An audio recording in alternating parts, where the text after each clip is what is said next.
Hola, ¿qué tal? Bienvenido a un nuevo episodio de Let's Go. Para ello nos hemos podido desplazar hasta Elías La Laboral.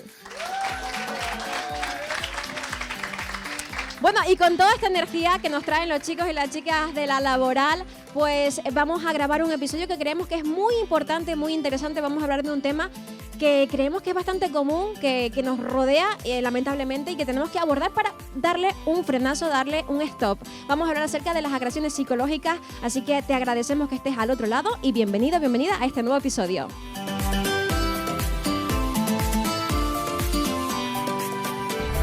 Número 1. Las agresiones psicológicas pueden darse en cualquier contexto de tu vida. En el trabajo, con la familia, en el instituto. ¿Verdadero o falso? Vemos muchos verdaderos, pues están en lo correcto. Es verdadera esta afirmación. Las agresiones psicológicas se basan en un equilibrio por el cual el agresor toma una posición de igual frente a la víctima. ¿Verdadero o falso? Vemos falso. Correcto, estamos en lo correcto porque es una afirmación que es falsa. Las agresiones psicológicas se basan en un desequilibrio por el cual el agresor toma una posición de poder frente a la víctima. Las amenazas verbales o conductas físicas que anticipen una agresión inminente, como por ejemplo puede ser elevar un puño en el aire, son una agresión psicológica. ¿Verdadero o falso? Vemos por ahí un falso y el resto verdadero. Pues tenemos una sola persona equivocada porque realmente es verdadero. Aunque no llegue a materializarse esa agresión física, no deja de ser uno de los ejemplos de violencia psicológica, puesto que la víctima está experimentando ansiedad o miedo por esa acción. La humillación es otro tipo de violencia psicológica, puesto que con palabras se puede causar daño a una persona. ¿Verdadero o falso? Muy bien, chicos, todos verdaderos y efectivamente es una afirmación verdadera. Hacer críticas hacia la forma de vestir de una persona o incluso prohibirle que no se ponga cierta prenda de ropa no es una agresión psicológica. ¿Verdadero o falso? Vemos por aquí. Falso, correcto. El control de la imagen mediante la humillación o la coacción es un tipo de agresión muy común. Pues así partimos en este programa. Vemos que los chicos de La Laboral y las chicas también pues controlan bastante este tema, así que vamos a adentrarnos más en este tema. Pues lo dicho, ha llegado el momento de dar paso a quizás la parte más importante de la grabación del día de hoy. Recordamos que nos encontramos grabando desde el IES La Laboral y estamos hablando de un tema súper importante, las agresiones psicológicas. Y para ello quiero aprovechar y solicitar un fuerte aplauso para nuestra siguiente invitada, Elena Bonache. Ella es profesora de la Universidad de La Laguna, especializada en psicología social y ahora sí fuerte el aplauso para ella. Gracias. Muchísimas gracias, Elena, por haberte trasladado hasta aquí, hasta el IES La Laboral y formar parte de esta tercera edición también de Let's Go. Si te parece, vamos a empezar por donde se tiene que empezar todo, por el principio, y ya que te tenemos por aquí, vamos a preguntarte en qué consiste de verdad, de forma más profesional, el término agresiones psicológicas. Bueno, en general las agresiones físicas o psicológicas es la intención de dañar o perjudicar a una persona. Entonces, además una persona que no quiere ser dañada en ningún momento, bajo ninguna circunstancia. También, además, cabe la posibilidad de querer dañarla no solo por el daño en sí, sino para sacar algo de provecho a cambio. Ese provecho puede ser intentar cambiar un comportamiento, castigar o considerar que estamos educando, pero también obtener algún tipo de poder sobre esa persona. En el caso específico de las agresiones psicológicas sería también el tema de someter o humillar a una persona para tener precisamente un tipo de poder o de miedo sobre ella. ¿Qué tipos de agresiones psicológicas hay concretamente? Bueno, muchísimas. Lo que pasa es que quizás nos viene a la mente las que son como más conocidas o más destacables, ¿no? Porque las vemos, porque están más visibles. Podemos pensar en los insultos, en, por ejemplo, las humillaciones en público, por ejemplo, también serían casos de agresiones psicológicas, pero también los gritos u otro tipo de comportamiento, incluso cuando pensamos que alguien puede dañar algún tipo de material nuestro, de bien, o incluso el golpear una pared para amenazarnos o hacernos sentir miedo, también es considerado agresión psicológica. Pero luego hay otras que son más sutiles y que también me gustaría destacar porque al final suceden y porque nos pueden pasar o incluso la podemos hacer casi sin darnos cuenta, como bien comentaban, ¿no? Una podría estar muy relacionada con un término que ahora está como muy de moda, que se llama la luz de gas, que es intentar menospreciar los sentimientos y los pensamientos de una persona, hacer pensar o hacerle creer que lo que está sintiendo, pensando no es importante, no es relevante, incluso hacerle creer que lo que está viviendo es mentira, es como una invención que se ha creado en su cabeza, y terminar dándole la vuelta a la tortilla y que incluso finalmente la persona se sienta culpable por haberte dicho algo que le estaba haciendo sentir mal, ¿no? Y luego también, más allá de aquellas que son, por ejemplo, en que la persona toma un rol activo para agredir, también hay otras que a lo mejor pueden parecer más pasivas, pero que igualmente están haciendo daño. Podría ser el caso de aislar a una persona socialmente, pues por ejemplo no te juntes con esta persona o cómo te llevas bien con esta otra, siendo como es esa persona, o por ejemplo el tema de la extensión de rumores o falsedades, que también puede ser sutil, pero no sabemos por dónde nos están llegando los tiros, ¿no?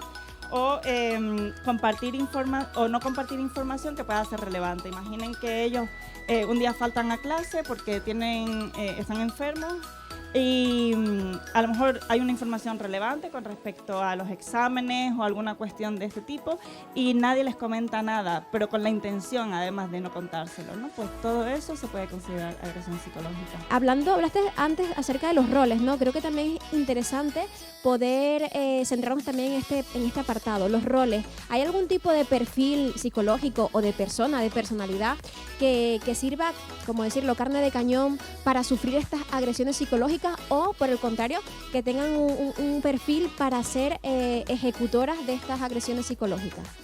No, y me encanta que me lo pregunte. Esta suele ser como la pregunta del millón. En general tendemos a pensar que las personas que agreden tanto física como incluso psicológicamente tienen pues algún tipo de trastorno mental o han sufrido abusos en su infancia, cosas por el estilo, y lo cierto es que no, que este tipo de cuestión solamente permite quitarle responsabilidad a la persona que está agrediendo, pero realmente son mínimos los casos que realmente hay un trastorno, hay algún problema. Hay gente que incluso que habla de la falta del control de la ira, pero también es falso, no suele ser lo habitual, porque precisamente cuando agredimos a una persona tenemos mucho control de nuestra ira, porque enfocamos nuestras agresiones a una persona en concreto y sabemos cuándo y dónde hacerlo, y precisamente estamos controlándola muy bien, ¿no? Entonces nada de característica de personalidad. Por el contrario, ¿qué suele ser aquello que está detrás para explicar este tipo de cuestiones? Pues hablaríamos de la normalización de este tipo de conductas, pensar que son normales, que ante algo que yo entiendo que es una provocación, normalizo que puedo responder de esta manera. O considerar que es mi forma habitual y normal de interaccionar con otras personas. El famoso, porque yo soy así, porque yo hablo así, porque es que yo grito, es que es mi forma de hablar, es mi tono. Y al final pues creemos que bueno, porque como somos así pues está bien, y a lo mejor no está bien. Exacto. Y luego otra cosa muy importante es que este tipo de comportamiento no siempre tiene una consecuencia negativa para la persona que lo está ejerciendo. Al no tenerlo pasan varias cosas. Una es que se siente invencible, que pueda hacer cualquier cosa porque no está experimentando nada negativo por hacerlo, y eso hace que la probabilidad de seguir comportándose de esa manera aumente, ¿no? Entonces, ambas cosas son importantes. Y luego algo también que es fundamental y que yo como psicóloga social tendría que, obviamente, explicar, y es que las personas cuando estamos en grupo nos comportamos de forma completamente diferente a cuando estamos solas. Y eso a veces sucede porque cuando estamos en grupo, primero nos queremos sentir identificados con el grupo y queremos ser parte de ese grupo, y entonces hay veces que nos dejamos llevar o nos arrastramos bien por pertenecer a ese grupo, o bien por miedo a ser rechazados o ser la próxima víctima de la persona que está ejerciendo esa agresión, ¿no? Entonces hay muchos experimentos en psicología social precisamente que muestran que cualquier persona, precisamente sin ningún tipo de trastorno, etcétera, podría cometer agresión tanto física como psicológica hacia cualquier otro ser humano simplemente por el contexto, la situación cultural y contextual. Elena, te iba a preguntar que por qué agredimos psicológicamente, pero bueno, ya creo que nos has dado bastantes pistas acerca de las posibles razones o motivos por las que en algún momento hemos podido ejercer esas agresiones psicológicas. Me gustaría preguntarte también algo importante. ¿Qué podemos hacer para prevenirlas? ¿Qué puedo hacer yo si estoy sufriendo una agresión psicológica, o qué puedo hacer yo también dentro de mi grupo, si estoy siendo consciente en mi clase, en mi instituto, en el comedor, fuera del instituto, de que otra persona está sufriendo una agresión psicológica? Supongo que también podemos hacer algo para intentar frenar esta situación. Sí, a ver, podemos hacer varias cosas dentro de lo que cabe, ¿no? Y de nuestras posibilidades. Lo primero es precisamente asistir a este tipo de sesiones y charlas de divulgación y de sensibilización, porque eso nos permite ver e identificar comportamientos que estamos normalizando, que a lo mejor no son tan normales como pensábamos, ¿no? Yo siempre pongo el ejemplo de las señales de tráfico. Ustedes ahora todavía son jóvenes, pero cuando empiecen a sacarse el carnet de conducir, empezarán a ver que hay señales de tráfico por sitios que pasan todos los días, que eran invisibles para ustedes, pero que de repente las empiezan a ver. Pues esto es igual, una vez que ya empiezas a tener cierta sensibilidad con el tema, empiezas a ver en situaciones diarias cosas que ya no son normales. Entonces ese sería el primer paso, ¿no? El dejar de normalizar. Y luego, como comentaba, si no hay consecuencias para el agresor, va a seguir haciéndolo. Entonces debe haber consecuencias, y una de las mayores y que más fuerzas puede tener precisamente es la del grupo de iguales. Que el grupo de amistad le pueda decir, oye, eso que estás haciendo no es adecuado y no vamos a seguirte el rollo mientras sigas por ese camino. O incluso decir, hasta que no cambie todo el grupo, olvídate de seguir llamándonos o de seguir hablando, etcétera. Tienes que buscar alternativas y cambiar tu comportamiento. Eso es básico, realmente. Bueno, hemos visto cómo detectar estas agresiones psicológicas, cómo prevenirlas, y por último, Elena, me gustaría ya que cerrásemos esta pequeña conversación en torno a este tema tan interesante con la última pregunta. En caso de que alguien nos esté viendo y haya sufrido este tipo de violencia, ¿qué pueden hacer para que no les influya de manera negativa en su futuro? Me gustaría como puntualizar, sí, porque realmente el foco no habría que ponerlo en las personas que lo están experimentando. No me gustaría que el foco estuviese en las personas que están sufriendo esa agresión, ¿no?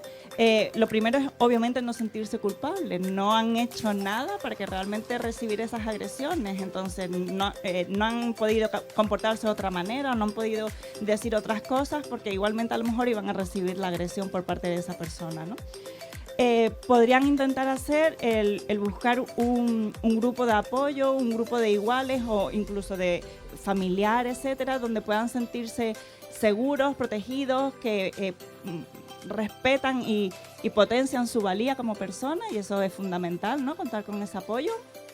Pero bueno, también ser consciente de que en un momento determinado yo puedo detectar que se están comportando así conmigo, que a lo mejor tengo las herramientas, pero que ese día no estoy preparada para hacerlo, y no pasa nada si un día no respondes o no te sientes con fuerzas para hacerlo.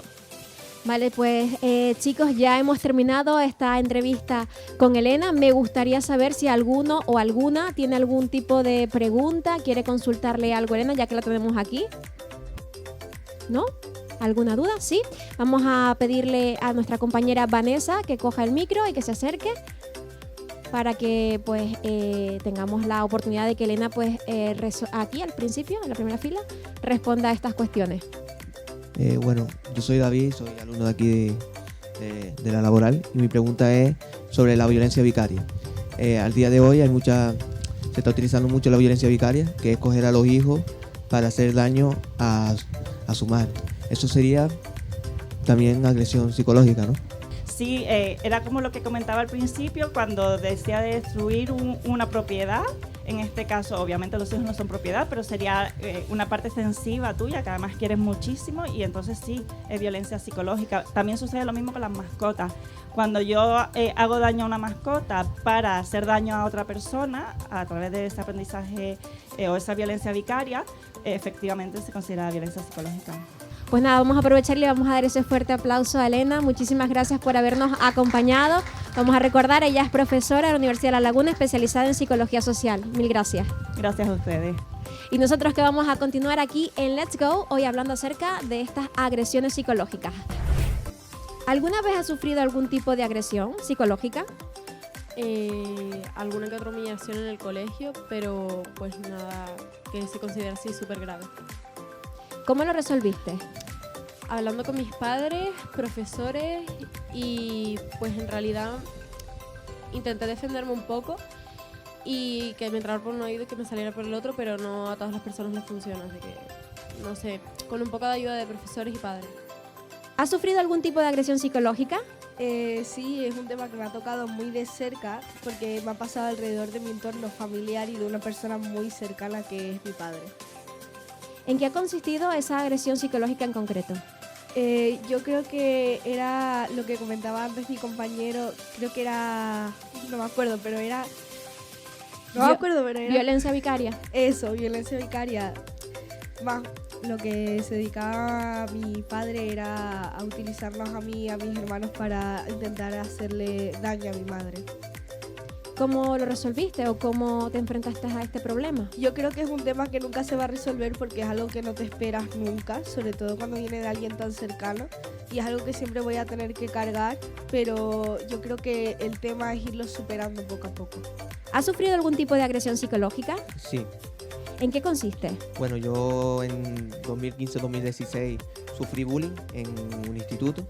Lo pasé muy mal, me insultaron, me humillaron, me pegaron y me costó salir adelante. Casi me tiro por una ventana y todo, bebí lejía y todo. Y al día de hoy, gracias a mi familia, sigo adelante. ¿Cómo te enfrentaste a esta difícil situación? Gracias a mi familia, la verdad, salí adelante. Me sacaron de ese instituto, tuve ingresado y todo por lo que viví. Y me cuesta hablar un poco y tal. Eres muy valiente, ¿eh? Vamos a darte este fuerte aplauso de parte de todos los compañeros y las compañeras porque has sido una persona muy valiente y lo eres, ¿eh? ¿Has sufrido algún tipo de agresión psicológica? Sí, la verdad que desde pequeño en mi entorno familiar y entorno de amigos, siempre desde ese tiempo hasta incluso ahora, me han hecho violencia psicológica en el sentido de que yo siempre he querido dedicarme a la actuación, al mundo de las artes escénicas, y siempre me han dicho que no es bueno, que no tiene futuro, que debería buscar otra cosa. Y yo siempre he estado claro de que quiero dedicarme a eso, a la actuación. ¿Cómo lo resolviste o cómo te enfrentas a este tipo de violencia? Siempre he hablado claro, desde hecho hace poco empecé a hablarlo realmente bien y decirle a mis amigos, a mi familia qué es lo que quiero dedicarme y que deberían entenderlo. Y bueno, poco a poco se han dado cuenta de que realmente no quiero cambiar de idea y lo han aceptado, poco a poco, la verdad. Daniela, ¿alguna vez has sufrido algún tipo de agresión psicológica? Yo personalmente no, pero sí tuve una amiga que sufrió manipulación. ¿Y cómo lo resolvió tu amiga, en este caso en concreto? Hablando sobre todo con la persona que manipulaba diciendo que no, que estaba sola, que se iba a suicidar si no estaba con ella. A mí también me pasó un poco. Y hablando sobre todo con profesores, con sus padres, con nuestras amigas. Se sintió más apoyada, ¿no? Sí, más bien el apoyo de las otras personas. Muy bien, fuerte el aplauso también para Daniela por trasladarnos ese testimonio. Y así de rápido hemos llegado hasta el final de este episodio de hoy. La verdad es que ha sido un lujazo poder contar con Elena en este caso desde la Universidad de La Laguna para que viniese a darnos esa información valiosa, profesional y sobre todo un contenido tan realista acerca de esta temática. También quiero agradecer a los chicos del taller de radio, en este caso de Elías Laboral, que han estado, la verdad, que de 10, han sido súper valientes y se han lanzado frente a la cámara a contar experiencias en primera persona que la verdad han sido increíbles. Te recomiendo que si te gusta este contenido, no dejes de seguirnos, darle like y activar la campanita para próximos programas y próximos episodios. Chao, muchísimas gracias. ¡Let's go! El visual radio de una generación asintomática. Conecta con un programa hecho por y para los jóvenes.